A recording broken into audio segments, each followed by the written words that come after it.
Whew.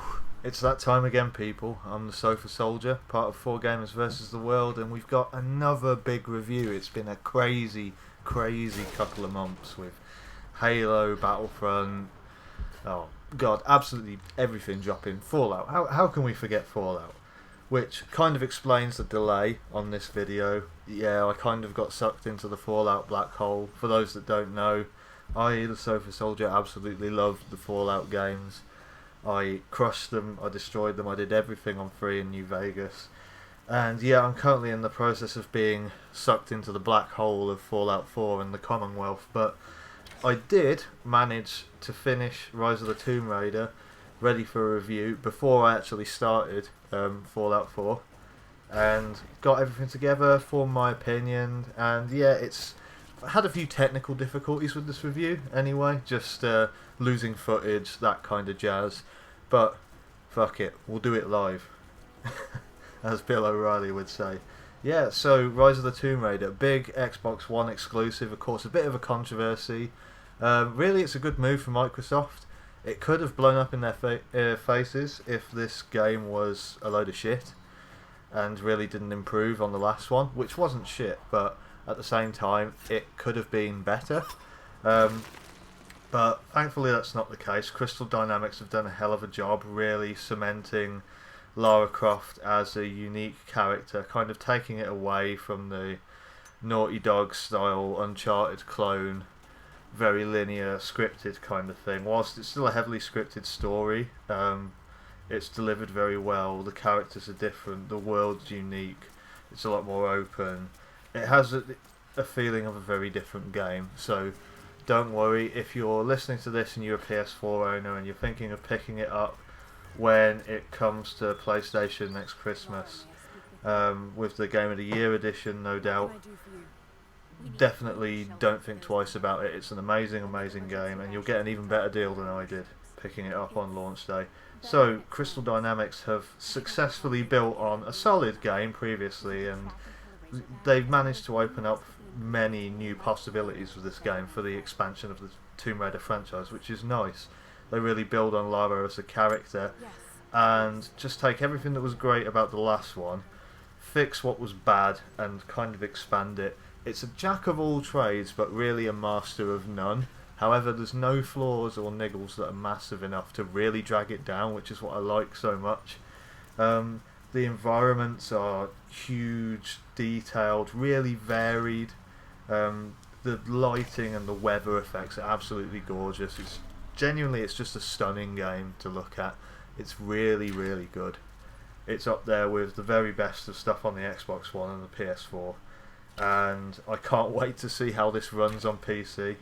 So PC gamers, when you pick up the game in the new year, feel free to send us some screenshots or let us know how it performs on that, because doubtless it'll be even better. A surprisingly solid supporting cast of characters actually this time. It's not really just Lara who stands out. Yeah, they've really built on Lara as a character, building her up from this, kind of vulnerable newbie to the tomb raiding experience, thrown in at the deep end when her ship crashes in the last one. So now she's, actively seeking out adventure to the point of putting herself in harm's way. And they really build on her family history and dynamic and how she sets herself apart from the family legacy, which is kind of interesting because it's always been a bit foreshadowed in the previous Tomb Raider games, but it's really kind of a key part in her character in this and how it shapes her throughout her journey. Yeah, the supporting cast of characters are surprisingly strong. I was genuinely interested in the plot. It didn't really kind of tail off to the point where it's like, this bit is just not interesting, I just want to skip this cutscene. It didn't feel disjointed.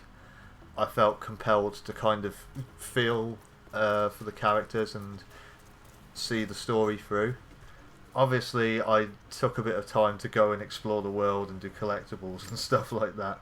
But yeah, genuinely, I was very pleased with the story. It sometimes can be a little erratically delivered, but that's mainly due to, you know, big action set pieces all of a sudden and stuff like that, which, you know, do happen, but it's not really heavily QTE reliant, so you're not constantly bashing buttons like press X to dig your ice axe in so you don't fall to your death. That's not happening all the time, thankfully. It's quite just a cinematically well delivered game without it being cheesy, and you do feel a part of the world. It's quite awesome how you're thrown into it and kind of forced to be a survivor. I think that's how it differentiates itself from Uncharted. You're kind of thrown out there with no resources and you're kind of fucked, and Lara really has to find a way to survive and stop the people who, you know, are seeking to gain control of what she's after as well and use it for bad purposes. So I'm going to go straight into the story here, just a quick roundup. Basically, Lara's kind of a conflicted character at the start. She's following up on the research that her dad did before he kind of mysteriously died. And basically, she's after this thing called the Divine Source, which was kind of brought to the people of an ancient civilization in the East by someone known only as the Prophet, which is supposed to grant, like, everlasting life and things like that. And, of course, some kind of Illuminati bullshit happens, and she inevitably becomes trapped in this conspiracy plot by the enemies of her father, a mysterious kind of Illuminati-style group called Trinity, who are seeking to gain control of this artifact and use it for potentially destructive ends. It's kind of like classic Indiana Jones material. It's like, oh, this mysterious artifact could be an amazing cure for diseases, it could be amazing finds that the human race deserves to see and be proud of, and it's something to be admired, but also it's something of amazing destructive power. So it's real Raiders of the Lost Ark style shit, and it does it really well. I was genuinely surprised. They made the villain wasn't like kind of camp and over the top. He's almost like a religious zealot, a genuine true believer, somebody who's deeply flawed within but has convinced himself he's not, and consequently it's warped his mind into this sense of self-righteousness which has embodied itself in evil, essentially. And it's just genuinely a well-delivered story. Yeah, you know, there are a few plot points that are a little bit contrived and have been used before, but that's the same with any kind of cinematic medium. You know, you have character archetypes. Speaking of characters, Camilla Luddington does an incredible job, yet again, with her performance as Lara. She's highly, highly underrated, I think, as a voice actress. I'm not sure whether she does the motion capture for her as well. I'd be surprised if she doesn't do a bit of both. I mean, admittedly, there's some pretty crazy stunts in there, so she obviously didn't do all of them. But yeah, her performance is genuinely great, and I have to applaud her for that. She deserves just as many plaudits as people like Troy Baker and Nolan North, and there's not many female character actors in the video game industry that get quite as much love as those guys do in terms of their icon status. So, you know, big props to Camilla Luddington for turning in an excellent performance. Yeah, the environments in the game, speaking of the level design and how gorgeous it is, they really do range quite a lot. You know, you've got like ancient cities buried, consumed by icy glaciers, ravaged by Mongolian invaders a long, long time ago, to really like picturesque, geothermically active valleys with springs, geysers, wildlife everywhere. There's a lot of ambient wildlife. And it's really fun to kind of go out and play Hunter, and it actually plays into the upgrade system and the world itself. The crafting and character customization centers around the resources that you can gather in the wild, or that you can, you know, nab from enemies. Essentially, you can really customize your playstyle depending on, like, I'm not going to say perks. I'm tempted to say perks just because I've been playing Fallout, but the upgrades that you can choose to, like, for example, if you want to specialize in kind of like melee combat and stealth, you can choose to go down the combat tree, or you can choose to go down the hunter tree, so you're really good with like the bow and arrow and stealth and stuff like that. Or the straight up crafting, where you're just a whiz at making modified like poison arrows, explosive grenade arrows, dragonfire shotgun shells, which are like incendiary shotgun shells, which are amazing, especially later on in the game when you're fighting some super evil supernatural dudes that I won't spoil. But yeah, it's just the character customization, the crafting, how that combines with the ambient wildlife in the world, getting the animal skins and stuff like that, and how you unlock all of these upgrades for different weapons, and combine it to make something really cool. You can, at these, throughout the open world, basically you've got these base camps, right, which serve as save points, fast travel locations, areas where you can, you know, like level up and upgrade and put upgrade points into different slots to gain different skills. You can change costumes. This is really cool. There's a lot of different costumes. It's not just this kind of torn up dirty tank top that's been like washed halfway around this fucked up Japanese island anymore. You can actually, like, there's a lot of different shit, and it has like different bonuses, like sped up health recovery, or like a bandolier so you can carry more assault rifle ammo and stuff like that, and you can really make Lara look like a badass, and it does actually serve a purpose. Yeah, one of them is like a pre-order exclusive, which is a bit stupid, but aside from that, it really didn't take away from my enjoyment, and it was kind of cool to like dress Lara up and see what she looked like in different duds in different areas. It was just really kind of refreshing. The control scheme's really slick and intuitive. It builds on what they did already. I mean, in the reboot, the control scheme was very refined and quite well done. The shooting mechanics, the combat feels really solid.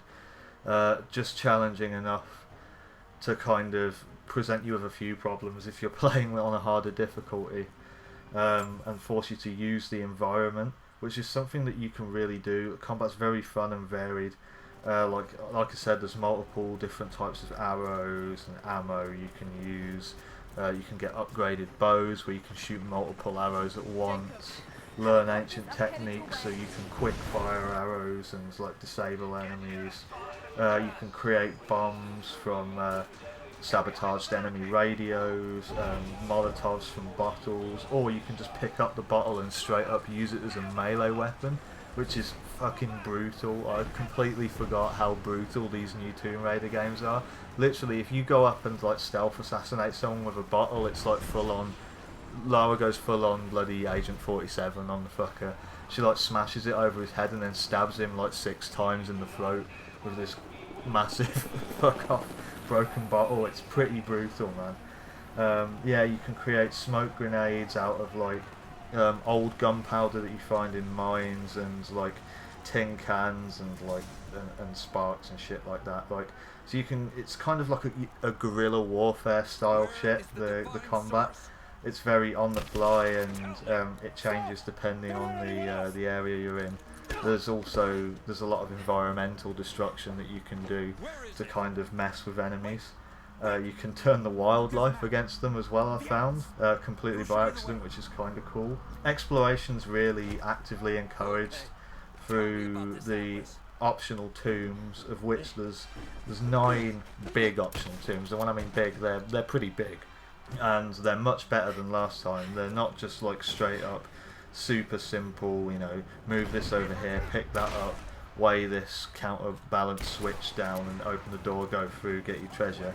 Like there's like multiple stage big puzzles on like a really large scale, using a lot of verticality, and you really have to think a few times. There's a couple of times where I genuinely had to look at a wiki because I was pretty stumped. So the design that they've gone to with the tombs, like the level of detail inside them and the atmosphere that they've got, and how unique each one feels. There's one that's like inside a this kind of like, it's not a Greek style bathhouse really. I suppose it is. It's like it's an ancient city's bathhouse that's been trapped under, you know, like glacier ice and stuff like that, and preserved, and somehow the natural geothermic activity in the soil underneath has kind of turned the water acidic, and people have died inside, and people's corpses have been like either preserved perfectly or just kind of burnt to a crisp. It's really strange, it's hard to explain, but it's incredibly atmospheric and really cool. And it's like all of these, that's just one example, all of these tombs are completely unique and really rewarding. You always get kind of like a cool ability that you can unlock, like ancient techniques that you find through a codex at the end, which add to your arsenal in the gameplay side of things. There's also crypts, which are completely separate to the tombs, and the crypts, similar puzzles kind of thing, slightly smaller scale, but they reward you with unique upgrades for your weapons, and it's genuinely worth exploring all of the little nooks and crannies, and even the little collectibles like the I hesitate to use the word intel, again that comes from like Halo and shit like that, but like all of the parchment and the scrolls and stuff you can find with ancient writings, and you kind of learn about the story of the Prophet and how he built this society in this ancient lost city, and how his people followed him, and how eventually the events leading up to the beginning of the game kind of surfaced when the Soviets began a mining operation for uranium in Siberia and kind of unearthed all of this, and Trinity caught wind of it, and it's genuinely fascinating how they kind of bring the world together. So these collectibles are actually really worth finding and really add to the story. I kind of got a bit obsessive with them, a little bit too obsessive. There's unique challenges in each area, hidden all over the place, you know, like destroy fuel shipments, you've got to shoot hidden targets with your bow, cut down snared rabbits, cut down propaganda flags from the Soviet Union. You can also read murals or like propaganda posters and stuff like that to enhance your language skills in several different languages, so you can translate scrolls and earn XP and ability points, and just adds that little bit of gameplay loop, that incentive to go out and find the collectibles, so that you can really start upgrading Lara, and it doesn't feel grindy as well, because you're always turning a corner and finding a new cool place in the world or something random's happening. Like I said, there's some great set pieces, and there's some really true wow moments. Yeah, overall it's genuinely a really big improvement on an already impressive reboot. It may not have the charm of certain characters from the Uncharted franchise, like Sully and stuff like that, or its tongue-in-cheek nature. It takes itself a little bit more seriously, but I think it's a good thing that they've done that. They've really cemented Lara as their own character, and she's no longer kind of a caricature with just big boobs, which is nice, to be honest. It distances itself enough from the Uncharted franchise in gameplay, its level design and its storytelling for it to feel totally different and play quite differently as well. The kind of semi-open world, several different open world areas that you can explore, and you know, find all of this cool stuff in it. Really is a nice change of pace from a very kind of linear, structured game like the Uncharted games, or the last Tomb Raider game was kind of open world, but it was a lot more limited in scope than this. On the downside, there's a few very minor frame rate issues when things get really intense during combat, and there's a lot of lighting effects and shit like that. But it's not really enough to get hung up over, considering how good this game looks consistently. It could have been a lot worse. They've got rid of the multiplayer, which was a bit shit on the last one, and I can see why they got rid of it. They replaced it with like an arcade style challenge mode with modifiers, like, you know, forced to use a different kind of weapon or whatever. You've got all of these challenges to complete in a certain amount of time, different types of enemies, things like that. It's an interesting choice to take, and I can see why they chose to do it instead of a multiplayer component, considering how unpopular it was last time. But really, it seems, I don't know, it just doesn't seem like it has a big enough appeal that's a totally separate experience from the campaign to keep me going back to it. Like, I tried it once and I really was like, this is pretty meh, it's not really that great. What I'd prefer is just like a genuinely really great third person shooter multiplayer with a lot of interesting characters, and I think that's where Tomb Raider falls flat, is that there's not as big a storied like supporting cast as there is in the Uncharted series. Like, you've got a lot of iconic characters like Sully and stuff like that in Uncharted, like hero characters in multiplayer, and there's not as many in Tomb Raider. It's only really just found its feet character wise with this one. So it's just like you just have Lara, and then you'd have like generic soldier number 1, generic soldier number 2 as a character. So I can see why they didn't do it, but really, from my opinion, as a guy who really likes multiplayer shooters, is I'd like to see them really do a good multiplayer shooter. And seeing what Naughty Dog are doing now with the Uncharted 4 multiplayer beta, I'd really like to see that from the next Tomb Raider. But overall, it's a small niggle. You really do not buy this game for challenge mode or multiplayer. You buy it for a campaign, and the campaign essentially is great. You know, it's 15 to 20 hours long, and you know, longer than that if you want to go around and collect all of the little collectibles and random things and get all of the upgrades and really take in everything. Very occasionally there's some janky textures in, you know, dense, very detailed areas on certain objects. Like, I noticed it on like leaves on trees once you just kind of like loaded into an area, but after a while you don't notice it.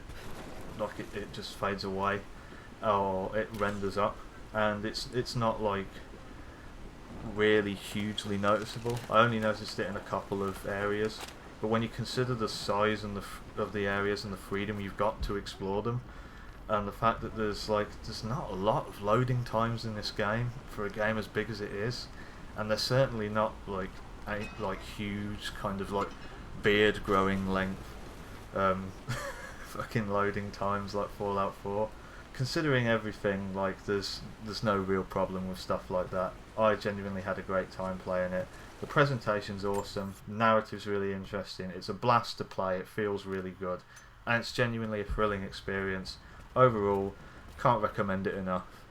It's a 9 out of 10, guys. Definitely worth picking up if you've got an Xbox. If you've got a PC, definitely pick it up because it's going to look absolutely gorgeous on that. And for the PlayStation players, you know, I'm a PlayStation player myself as well. I've got all the consoles, but yeah, it's a bummer. But the deal's just going to be even sweeter when this comes out next year with all of the DLC on one disc. You can pick it up like next October, November or something like that. It'll be an awesome game for an even better price, and it's genuinely an experience you'll want to have. Anyway, I've been TheSofaSoldier. This has been the review for Rise of the Tomb Raider. If you want to check out more content, be sure to like, subscribe, and, you know, throw them comments up there. Let me know what you want to see. Check out all of TeddyHoggle stuff, check out all of Jamboster stuff, check out all of UnluckyRetro stuff. We're going to have a ton of new shit coming up soon, which everybody's going to love. Some cool 4-player stuff, some unique kind of vlogs, some Game of the Year shit. You're going to love it. Peace out, guys. I've been TheSofaSoldier. Take it easy.